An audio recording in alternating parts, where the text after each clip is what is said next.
Hey, John. Hey Nicole, how are you? Good. How are you? Doing okay? This is our first one together. I know, I was thinking I've been with a lot of different people in these videos, but never you or Mandy yet in this class. No kidding. Yeah, and I was nervous. We have a lot of wind up here. We lost power for about 5 hours today, which also usually means no internet at home. So I thought I was going to have to go back to my office, but it came back about an hour ago. Why does that keep happening to you? It's just the weather has been crazy up here. So yeah, we live in this one quadrant on the power grid where sometimes I really do legitimately think the slightest breeze takes out power. It's crazy. So yeah, but it's all right.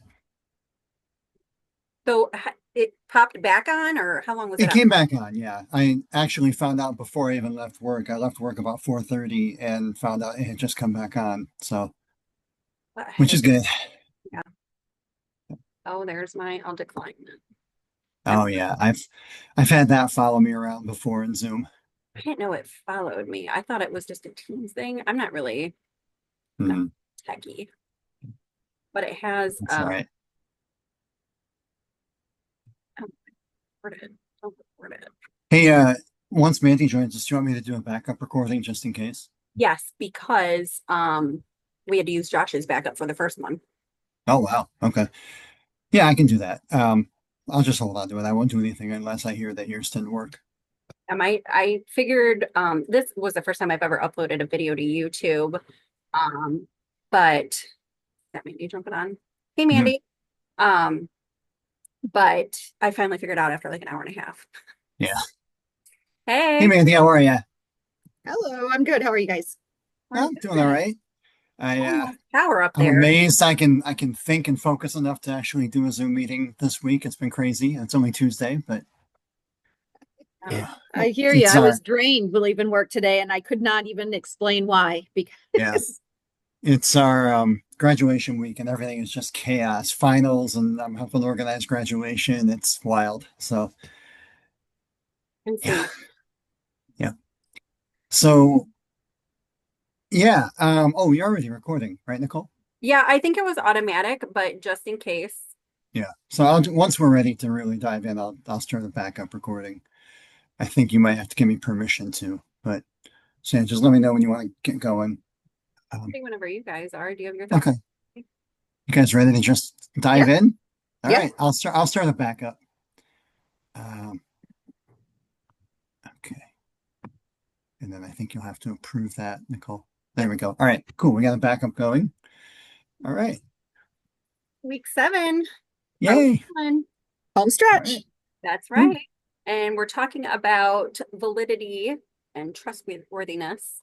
Um, the chapter was pretty good about really diving into different ways to establish validity, I thought. And I don't we can start off however we want, but there's one thing that keeps sticking out to me, and it was that they recommended that you do at least two of these validity checks. And I thought that was pretty low for trying Yeah, to see like the member checks and the audit seemed pretty on point for me. hmm, Um, but the triangulation, it took me a hot minute to kind of like really comprehend really what that was. And yeah, now I'm kind of understanding about checking different data sources, and I can see how different processes for checking for validity might make sense for different things. And what's interesting is that I was interviewed by a student in my former undergrad, or I'm sorry, my former grad program. She was taking the same class no, I'm sorry, she wasn't. She was working on her doctoral, but in the same school I went to. And her chair was the one who taught me back when I was doing my master's. And she interviewed me for her dissertation about Title IX work. And she had me go through and check the transcript that she unloaded or uploaded to make sure that everything I said captured my essence. And at the time, I was like, that's so silly. Like, why would we, you have the transcription, but now going through here, now I understand she wasn't just asking for grammatical, she's checking for essence. Did she capture my yeah, yeah. I think even, I've had experiences where I've been interviewed just by local newspapers and news channels, and the way the reporter can, sometimes things get misquoted, or, the little soundbite they pull for the TV interview is just a little snippet that lacks a lot of context. And I think it's similar in this, I think it's really crucial. You go back to the participants and say, did I actually capture the essence of what you said? Did I misinterpret any of it? Did my, I don't want to get too ahead of myself, but did my own expectations for the interview or how it was going to contribute to my study tweak or shape the way I presented it? I think there's a lot of danger for that. Yeah, I agree.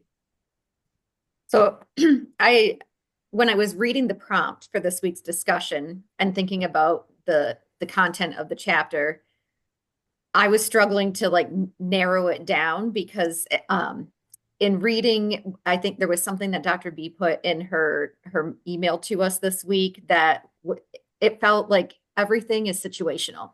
Mhm. So dependent on what type of qualitative study it is, that would tailor what type of things I might be looking for in valid, to validate the study.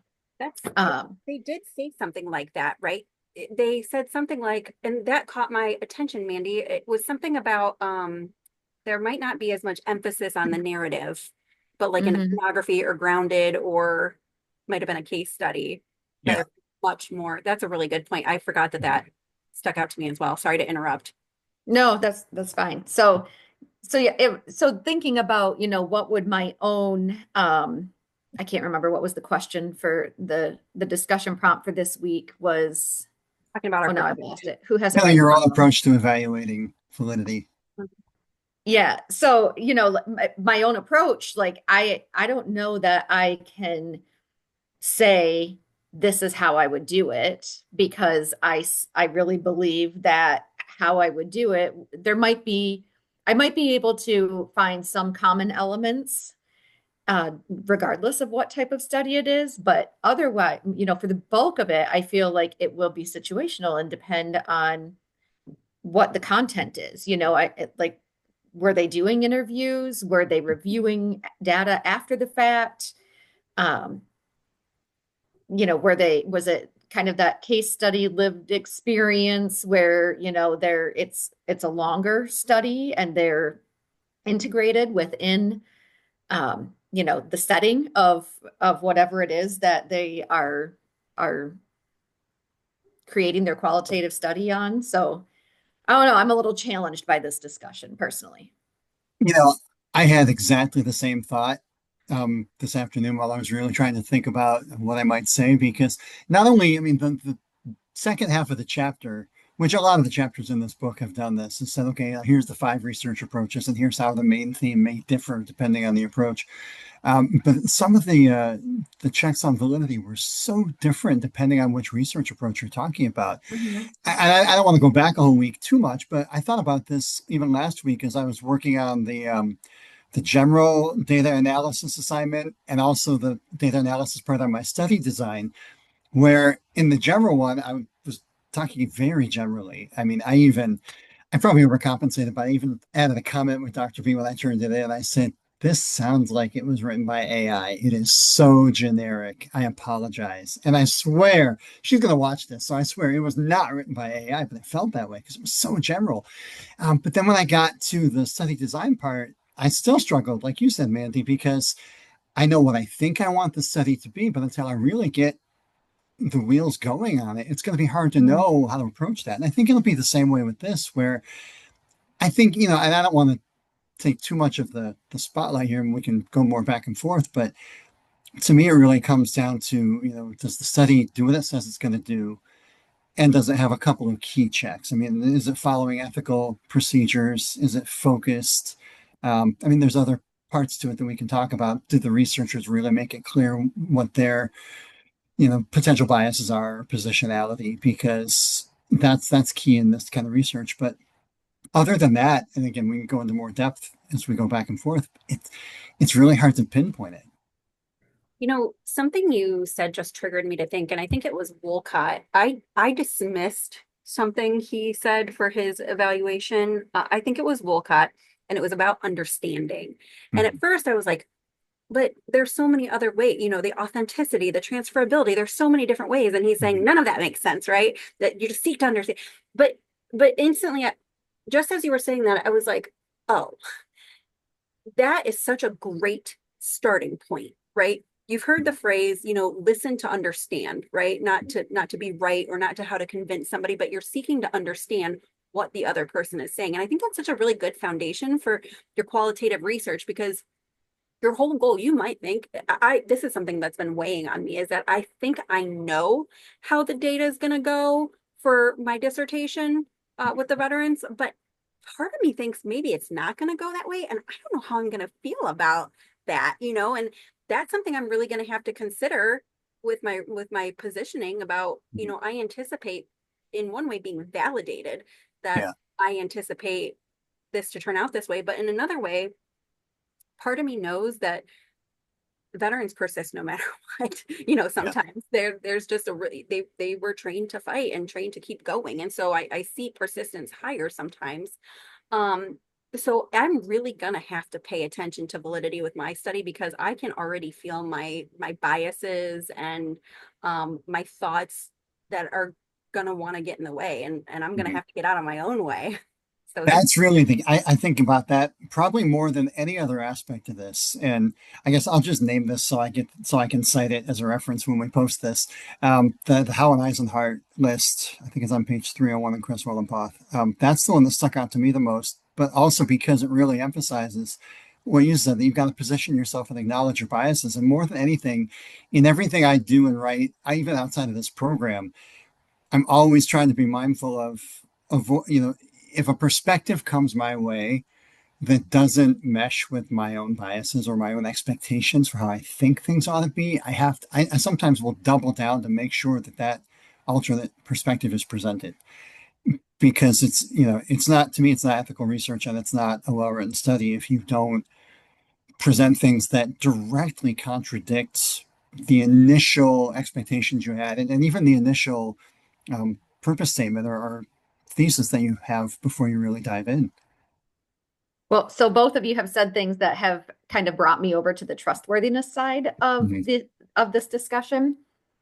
And John, as you were talking about some of the things that you would be thinking about for validation, I was also thinking that in a way, thinking about trustworthiness could almost reverse engineer your way into the validation piece because Mhm. like the trustworthiness component, they said is really about, would somebody else be able to pick up that study and Yeah. get the same results, right? So for me, that's like, okay, well, did they tell the story well? Similar to how we're doing our study design project right now.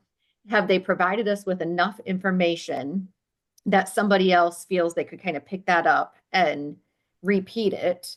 But then also, would they get to the same results? So, Nicole, to your point of, having to check yourself and your own biases, if you reread, if you skew it somehow, like if you get in your own way, if somebody else were to then pick up that study and read it and try to do the same thing, would they really get at that same conclusion? Right. exactly. So I mean, I feel like that's a way to check yourself a little bit of, you know, did I stay the course and stay true to what I learned through this process? Or did I put a spin on it that somebody else wouldn't find because that's really my own view? Yeah. It kind of speaks to the reader perspective. I hadn't really thought about the three perspectives Mhm. before, the researcher, the participant, and the reader. Um, but you can, I guess in a way, there are opportunities to kind of, I don't want to say fact check because that's not right, but to go back and verify that what you're saying is true kind of multidimensionally, right? Like you can verify through these different processes, through these different lenses. And I think that would really set you up to make sure that you really truly are capturing Mhm. the truth of the project.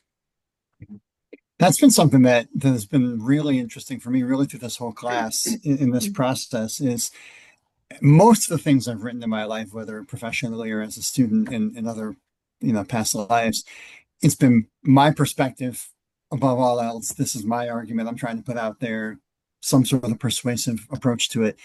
And and it's been really, I think, helpful to make me realize, okay, this sort of a study, really the dissertation too, at the end of the day, is about adding to an existing mass of literature to make a stronger case for the overall to help other people too, which makes it really crucial that it's trustworthy and that other people could jump in and do the same thing. I've been thinking about this ever since on that data collection assignment a few weeks ago. And it was a really great piece of advice in the instructions. Someone else should be able to pick this up and do it. And it's been a great, and really just a lesson for me through this whole process. What else was included in that? I ended up liking Lincoln and Guba. I think, yeah, I wrote down I did not like Understanding by Wolcott. And then I like Lincoln and Guba, but it wasn't until really you talked on that it made me think about that. Mm-hmm. I Um, think the other thing about the Sandra that I chose, it's the Howard Eisenhardt. There's a line in there, or one of the bullet points is the study focused enough really to be manageable, that it doesn't try to bite out more than it can chew. And I've been struggling with this in my study design, and it's really early thoughts on my dissertation is there are literally thousands of tangents that I could follow and subtopics and different threads to pull on. And it's becoming a kind of a struggle. I was Zooming with my dissertation chair last week, and he said, "Yeah, it's okay. You're not quite done with year one. It's okay to be struggling with this." He said, "If you're still struggling with this in December, I'm just going to tell you what your focus is, because, which is fair, but it's challenging in any of these topics, whatever we're dealing with. There's all these rabbit holes that you can go down, and then it loses its focus." yeah. So did any of the strategies did they did they capture you right away? Is there anything that you were like, I know I'm gonna do this based on your dissertation focuses? I don't are what sort of dissertations are you looking at? Like I'm looking at a historical narrative that will lead into a phenomenological study. Are you talking about our study design project or for our So for dissertation? your dissertation, have you picked kind of an idea of which way you're headed yet? I am probably doing the product. Is that what it's called? Yeah. Yeah, Yeah, Yeah. I'm doing a product as well. yeah. Mine's a little up in the air, but I really do think it's going to be more qualitative than quantitative, but probably mixed methods. But it's kind of a case study. I'm looking at dual enrollment in my college's region, and I'm really early stages because trying to find time to meet with all these different groups to talk about it and propose it to them has been challenging. But I'm putting together a entire district-wide advisory board for dual enrollment in the early middle college, um, with people from each school district that we K-12 school district that we serve, and also people from my institution on that, just to look at the processes, opportunities, the fact that some districts work really well with us and some are not partnering with us, and why is that? And so it's probably a case study approach, but again, it's in its really early stages. And the problem with a topic like dual enrollment is that's what I was getting at earlier, is there's so many different threads to pull on. Trying to find a focus is going to be tough. Um, but so I've been, and that's what's one of the things that's been great about this whole class long study design project is I challenged myself to make that the same topic as my study design. And I've been getting some good feedback on that Mhm. too. Yeah. So I was asking because I was interested in what, if anything, jumped out at you for validity. And I think I liked that the person who interviewed me had me go back and check and make sure that felt, even though I didn't quite understand it in its entirety at the time, I really feel like that really adds an extra layer to making sure that you were staying true to your purpose and the people who you promise to represent. Yeah. Um, I I also I know that the transcription isn't was more last week, but I really like being introduced to those AI models or not AI, the storage collection models. QDAS. Yes, Yeah. that's what I'm looking for. Um, And so I've been just kind of thinking about like some of the ethical um, ramifications for some of those, and then how Hmm. to combat that, right? So I don't know. I've just it's been hard for me to think about it from this perspective. How am I going to go back and make sure that everything is exactly what I said it was? So this has been such a challenging chapter for me. Yeah, I've said this in a couple of the other Zoom videos I've done in this class that what's been interesting about this whole class for me is I would say so far, I won't say through the whole program because I think quant is going to be harder for me. This has been the most challenging class so far because it's the most out of my comfort zone. It's the one that Right. I have the least direct experience with, um, which, it's a good thing. It's really helping me think about not just the dissertation itself, but all the sea of articles and studies and things that get thrown at me day to day by colleagues and things. What do I trust? What do I think is actually worth reviewing and what's not? It's tough. Nicole, for me, as I was just looking back at my notes on my study design project because I did the same thing, where so my topic is I keep calling it the same thing, so it probably is the title, but an administrator's guide to administration and finance in higher education. Okay. And it's based on the fact that as somebody new coming into higher education, like there's not a one-stop shop for information. And there's like far less rules and regulations in higher ed. There's so much more autonomy than K-12. So I'm like, I just had so many resources at my fingertips, whether it be people or documents or, professional associations that don't exist in the same way. So that's kind of my platform. But I've been using that as, kind of guiding me through my study design project. And I had in here that triangulation would be a method I would utilize by looking at, professional documents or legislative policies, other, like fact-based publications, basically. Because some of the things that I work in are kind of dry, right? Like there is literature on it. It's just not all pulled together necessarily in one tidy place to be able to get to like some of the key pieces that you would need to know to hit the job, hit the ground running on the job. And Chris said to me too, I think it was last week's discussion, he talked a lot about how one of the studies he read was so hard for him to read. And I think we ended up discussing that it really because it was written for a different group, which also kind of made me think about peer reviewers and using that as a level of validity. And how do you choose? How I would Yeah. love to see like how do you decide who is credible? Like how and how do you work on their positioning? This might be a naive statement, but I think if I were doing some peer review for a qualitative study, I would almost deliberately, I mean, obviously I would choose experts in the field and peers, but I would choose well-respected colleagues who maybe don't know very much about the subject too, because to me, one of the hallmarks of a good qualitative study, and this is in the list I chose too, is that it really puts the reader in the human experience of whatever is being studied. It, to me, and I know it hasn't been the case with every study I've read to get ready for these discussions in this class, but it ought to be readable. It ought to be, I don't want to say, watered down or anything, but and obviously it's going to have some academic jargon in it, but it ought to be understandable to a relatively wide audience, I think.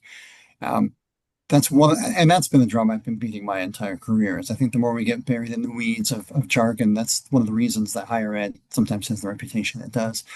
Um, I think I might know the study you're talking about, Nicole, because Chris has been in my office a lot the last couple of weeks complaining about the studies he's been reading. Um, like every day he stops by my door, and 90% of the time it's to talk about qualitative versus quantitative research because he's got a more, quantitative mind with his Mhm, background. mhm. But I think, most of the ones I've read have done a good job of being accessible and really roping in interest, not just for academic merit, but as a study itself.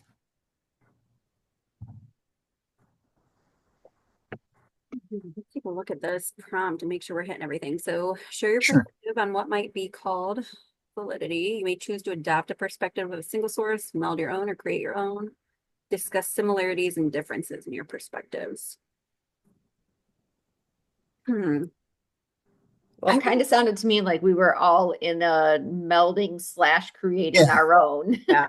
Yeah. I use that one list I mentioned, how an Isla heard, as kind of the basis, but I kind of drew from all over because I think there's a lot of kind of what you were saying, Mandy, that everything's situational. Yep. Um, Mhm. Exactly. there are little nuggets of wisdom I pulled out from all over this chapter about things to look for. Yeah, I think you're right. Okay. Anybody else have anything to add?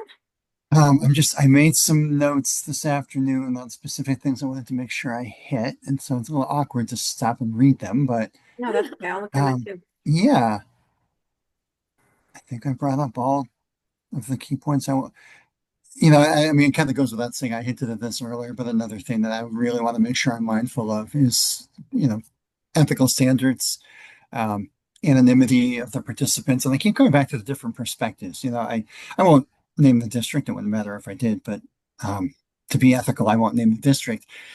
Well, we have great partnerships with 90% of the school districts around us, but there's one that is so focused on advanced placement and AP that they will not tell the parents that their students have the chance to do dual enrollment classes. They just don't even publicize it.